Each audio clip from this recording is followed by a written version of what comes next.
ఇన్ని సంవత్సరాల తర్వాత వస్తారట, ఎన్నికల వేళ వస్తారట, ఎన్నికల కోసం వస్తారట. ఆలోచన చేయమని అడుగుతా ఉన్నా. ఆ పార్టీకి ఆంధ్రప్రదేశ్ ప్రజలు, వైఎస్ఆర్ గారి అభిమానులు ఏనాడో సమాధి కట్టారు ఆ పార్టీకి.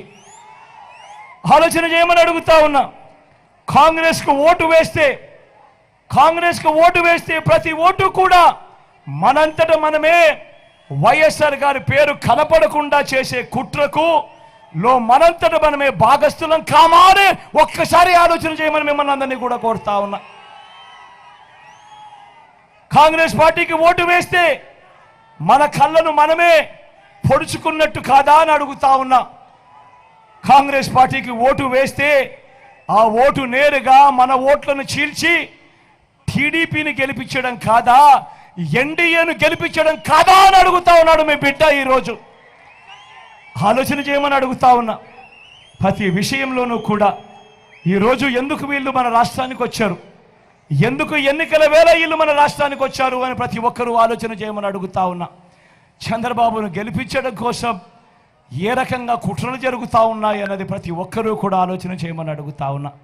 చంద్రబాబును గెలిపించడం కోసం, మన ఓట్లను చీల్చడం కోసం ఈరోజు కాంగ్రెస్ పార్టీ ఆంధ్ర రాష్ట్రంలో రంగప్రవేశం చేసింది అని అంటే చంద్రబాబు రాజకీయాలు ఎలా ఉన్నాయని ఒక్కసారి గమనించమని అడుగుతా ఉన్నా. ఇదే చంద్రబాబు మనిషి రేవంత్ రెడ్డి.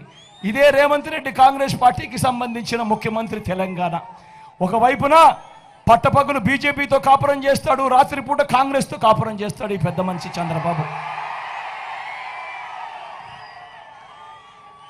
ఆలోచన చేయమని అడుగుతా ఉన్నా. ఈరోజు రాజకీయాలు ఎంతగా దిగజారిపోయాయి అని చెప్పి నాన్నగారు బ్రతికున్నప్పుడు నాన్నగారు ఎవరితో అయితే విభేదించాడో, నాన్నగారు ఎవరితో అయితే యుద్ధం చేశాడో, నాన్నగారే కాదు నాన్నను అభిమానించే ప్రతి గ్రామంలో ఉన్న కార్యకర్త ఎవరితో అయితే యుద్ధం చేశాడో, ఎవరితో అయితే యుద్ధం చేశారో ఇవాళ వైఎస్ఆర్ వారసులను చెప్పుకుంటున్న వాళ్ళు ఇవాళ అదే ఈనాడుతోనూ, అదే ఆంధ్రజ్యోతి రాధాకృష్ణతోనూ, అదే చంద్రబాబుతోనూ ఈరోజు చెత్తా పట్టాలు వేసుకొని ఈరోజు వాళ్ళను గెలిపించడం కోసం మన ఓట్లను విడగొట్టాలని చెప్పి ప్రయత్నం చేస్తూ ఉన్నారంటే ఇంతకన్నా హేయమైన రాజకీయాలు రాష్ట్ర చరిత్రలో ఎప్పుడైనా ఉంటాయా అన్నది ఆలోచన చేయమని అడుగుతా ఉన్నా.